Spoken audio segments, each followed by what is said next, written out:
Welcome back to another episode of That's Business. Today, I will be talking about tales from the recruiting desk. Now, if you know me or you're brand new to the podcast, welcome. I come from recruiting. I started this whole podcast. I started my whole career in recruiting, dating all the way back to my internship. So, quite literally, this has been my entire career. And even before that, I was in a training capacity, helped train servers, bartenders, hostesses, and all. So, your girl has worked in people her whole career. But when I graduated college from Penn State University, I fell into a recruiting job where I helped transitioning military veterans find work. And from that experience, that's where I understood what it took to, leave the military, the struggles a lot of veterans face, and everywhere in between. From there, I then moved into technical recruiting where I was exposed to IT, software as a service, higher education, healthcare, you name it, I've probably hired for it. So to date, I've hired in just about every industry. And of course, owning the Resume Rescue, we help professionals from all walks of life. So today, I wanted to tell some stories from my recruiting days and the horrors that come along with it. This was inspired because I've been thinking a lot about the speaking engagements I have as I'm preparing for one coming up. And I had the awesome opportunity to speak for Wayne State University, a class of senior graphic designers. And I don't know how we got on the subject, but I started telling them things they need to be prepared for in the market.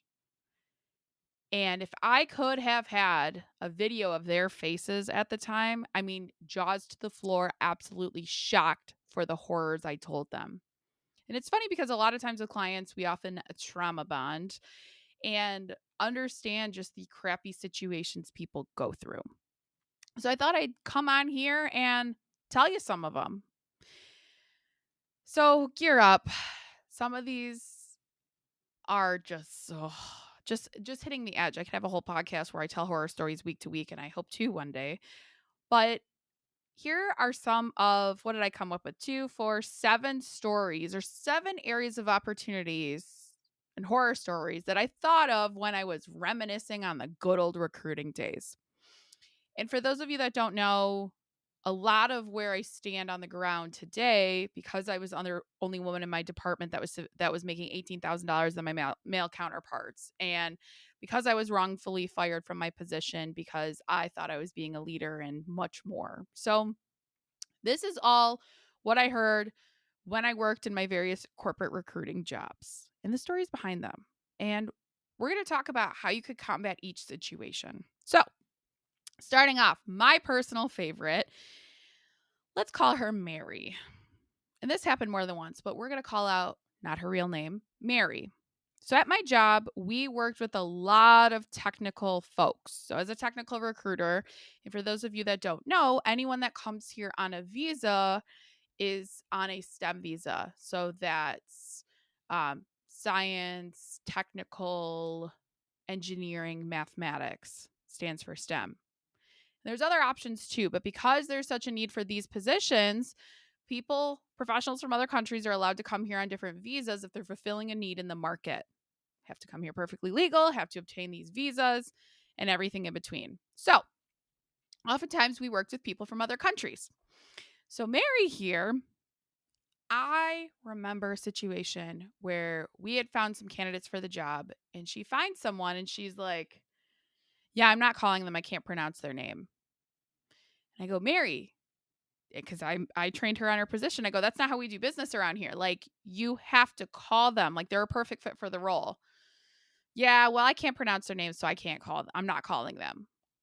And this was back in 2017, 2016, when we had freaking Google. Like, you can straight up Google someone's name and say how to pronounce it, and a fun little voice will ask you, do you want the origin pronunciation? Do you want the American English pronunciation? And this horrendous human being was saying she's not calling them because she can't pronounce their name. And this happened a lot. Perfectly qualified candidates.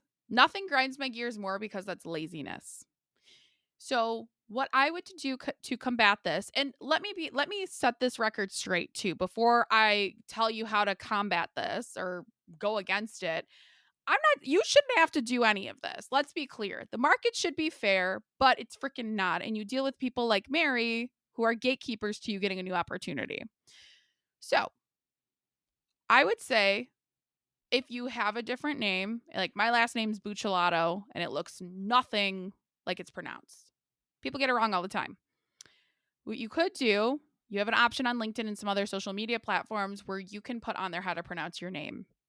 I would do that. Or if you have a nickname, I would do that too and put that on the name because there are a lot of biases. You don't know who's hiring you. And I always say, go look at their board of directors or go look at the diversity and who's hiring you. Is there someone that looks like you at the company? And if there's not, probably not a company you'd want to work for, anyways. But if you were worried about this, I would put the phonetic spelling on your resume or go by a nickname. That's perfectly fine. But when you get the opportunity, you have to put your government name on all forms, all pieces there. But for the sake of going through these gatekeepers and these atrocious people, that's one way to combat it.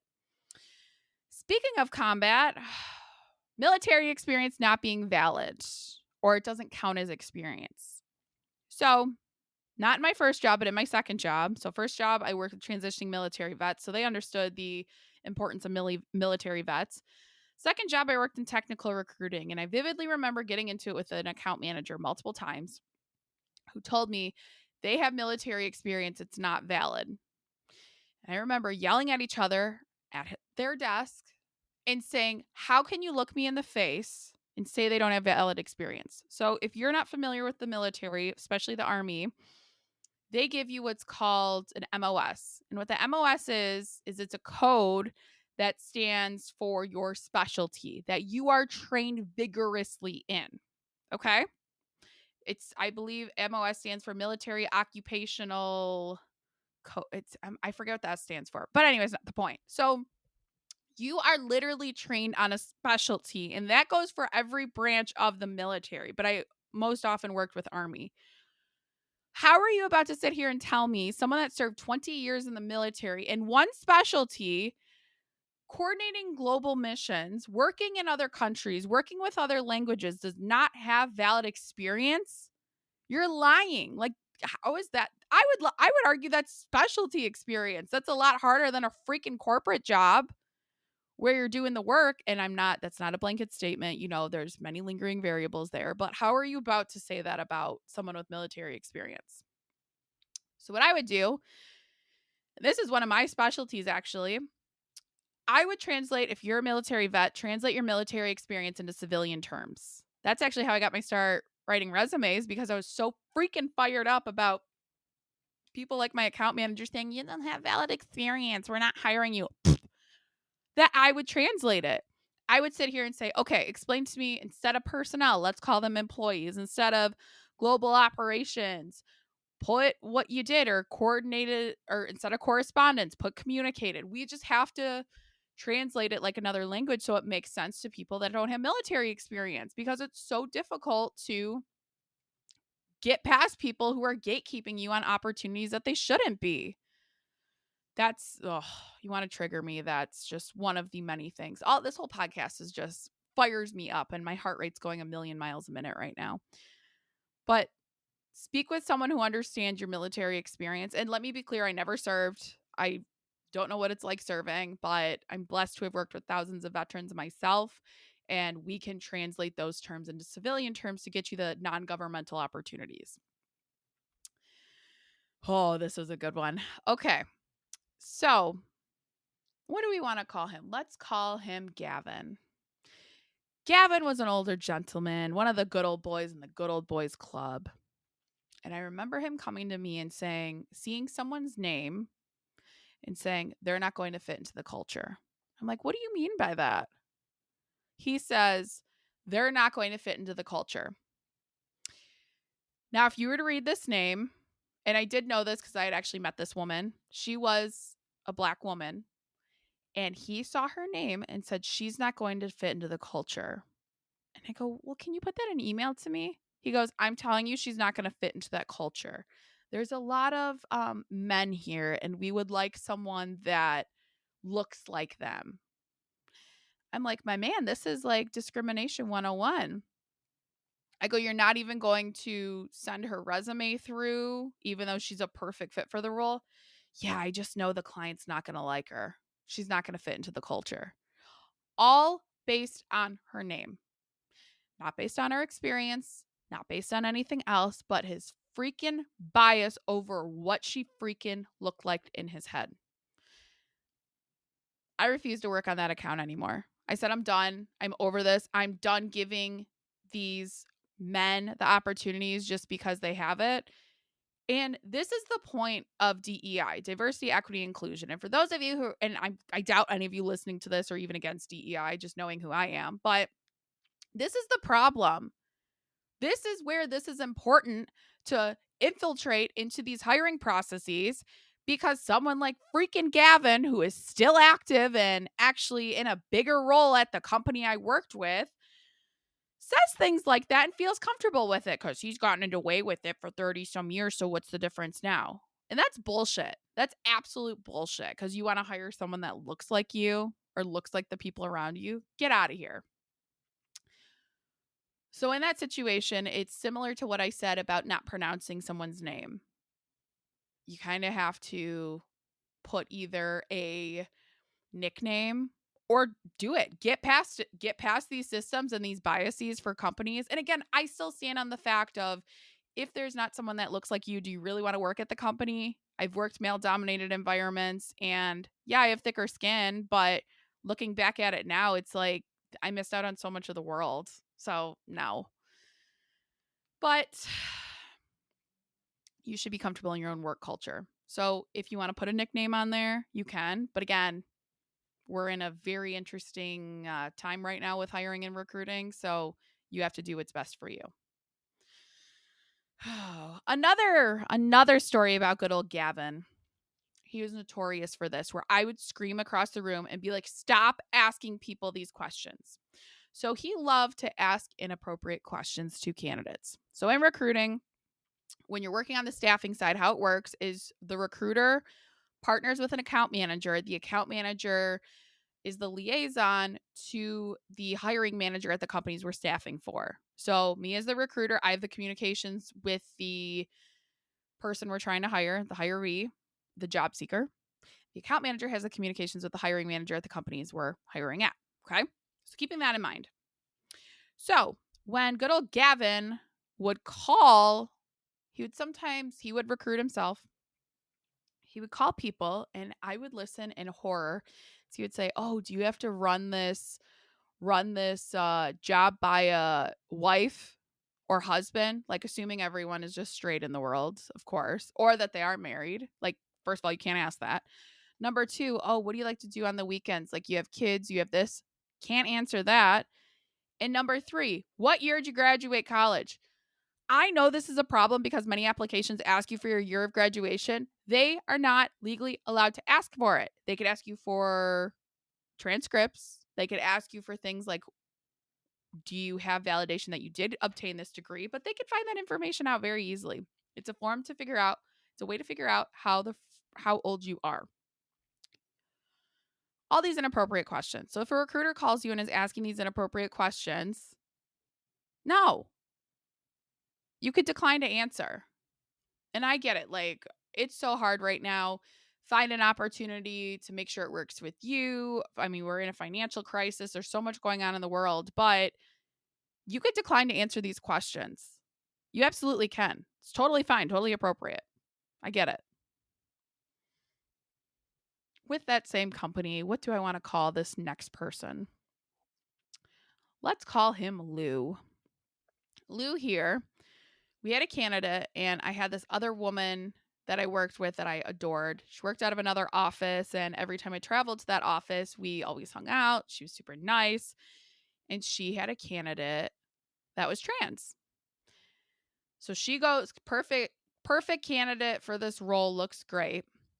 And she tells Lou, hey, just so you know, like, this is what up here, because we were hiring for government contracts on this other position too. Just so you know, this person is trans.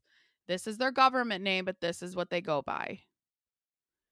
Had all the documentation, had everything in order, would not be a problem hiring them. this person was perfect for this role. Lou goes, yeah, I'm not dealing with that bullshit. Like, I don't care what they are or what he claims to be. And then this lovely recruiter was like, well, she goes by this name and she has the documentation. And he said, and Lou said, yeah, I don't care. I'm not dealing with that whole thing. Just let that sink in. So this candidate did not get this opportunity because of a lazy piece of shit account manager who just didn't want to deal with all that because God forbid this poor little white boy who's never had to struggle in his life have to do something out of his way to make it work in his good old boys club. And that was it. And at that point, that was one of the positions I was nearing an end because I found out after that trip and a few months later. And on that trip, I said, you know what? I don't even care if I get fired from this company because I'm so over it. It sucks. I'm miserable.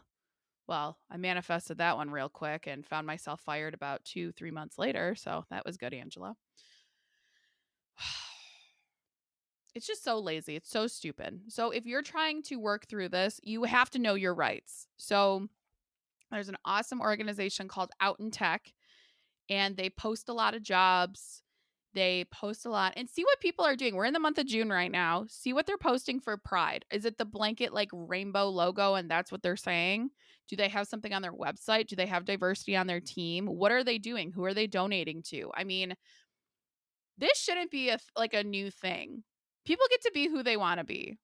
I mean, it's just so frustrating when someone doesn't want to deal with someone based on what they want to be called. I mean, think about it. If your name, let's say, is, I don't know, Andrew J, and you go by AJ, people have no problem with that. My name's Angela. Sometimes I go by Ange. So you can do that, but you can't use someone else's name they want to do. Got it. It's because you're freaking lazy and because you're homophobic. And not even homophobic, transphobic, just across the board. So make it, why are we gatekeeping these roles? Because again, we're in 2025. We should be over this whole thing.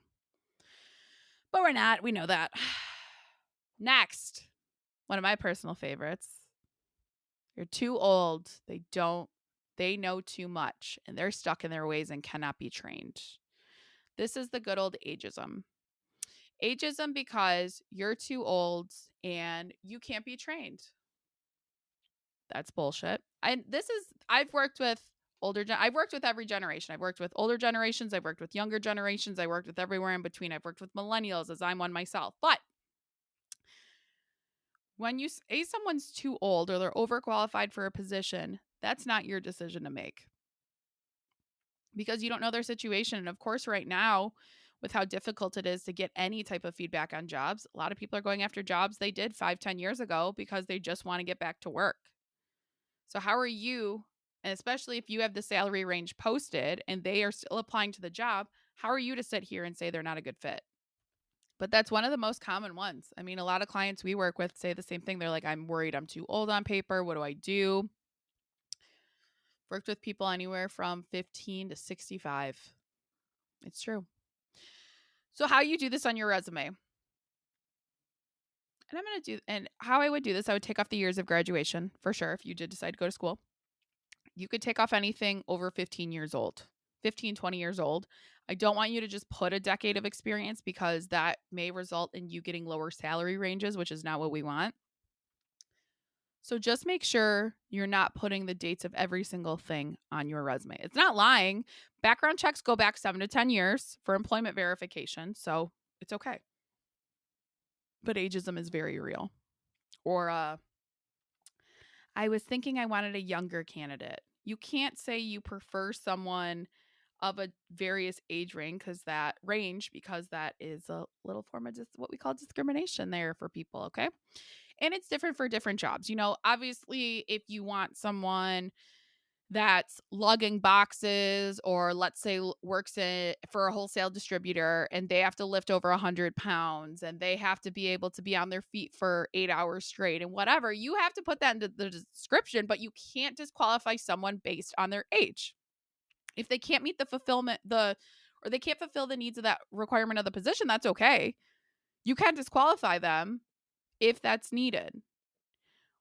If you can disqualify them if you can't make reasonable arrangements. So for those type of roles, yes. If it's a job that's at home and let's say it's someone that's wheelchair bound or has a disability and you can make reasonable accommodations, you cannot discriminate them or deny them for a position based on that. Okay? Remember that when you're looking for jobs and people are like, "Oh, sorry, we don't want to hire you. Can't do it," or you have a good lawsuit on your hands. And the reverse ageism is how I lovingly call it. You're too young. You know nothing. This happens a lot. I actually just talked to a client today because we're going to work together where she's had senior level roles.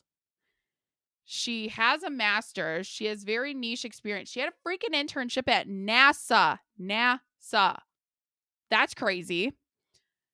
And she keeps getting told in these interviews that, oh, we want someone a little more experienced. Even though she is perfectly qualified for these roles, because I looked at the ones she's looking at. I'm like, oh, you're facing reverse ageism. They're thinking you're too young for the position and you know nothing. So similar to what I said about being too old, air quote, old for the position, take off the years of graduation. And I like to say for internships, instead of calling yourself an intern, check with the old employer and see if you could call yourself a coordinator. Coordinator, intern, similar roles. Okay? But that's what I do because this job market is hard enough, let alone someone looking you in the face and saying you're too young, you don't know anything. Screw that. I'm sorry, but it's true. But all these pieces are just a taste of what happens in the freaking other side of recruiting. And not to say everyone's this way, because there are plenty of organizations that are very forward thinking, that have diversity in their teams and understand accommodations and really give a shit about their employees, but there are still plenty that don't. And you need to be cognizant of that. I would rather you take a few jobs to make sure your bills are paid rather than you work for a company that you are miserable at, that you don't feel safe at, that you can't be yourself at because you do what you got to do. And there are plenty of recruiters like me in the world who are sitting there and fighting for you tooth and nail every single freaking day and making sure your voice is heard. But there are some that don't. So, like with anything in life, do your research, get the facts straight, check the vibe, check your gut. How are you feeling about it? And again, if you have any questions on looking for a job or recruiting or what's right and what's wrong, y'all know my inbox, my email, my phone is always open. So if you want to hear more stories, I'd love to hear your feedback. Or if you have some of your own, message me on LinkedIn and let me know, or shoot me an email. But tune in again next week for another episode of That's Business.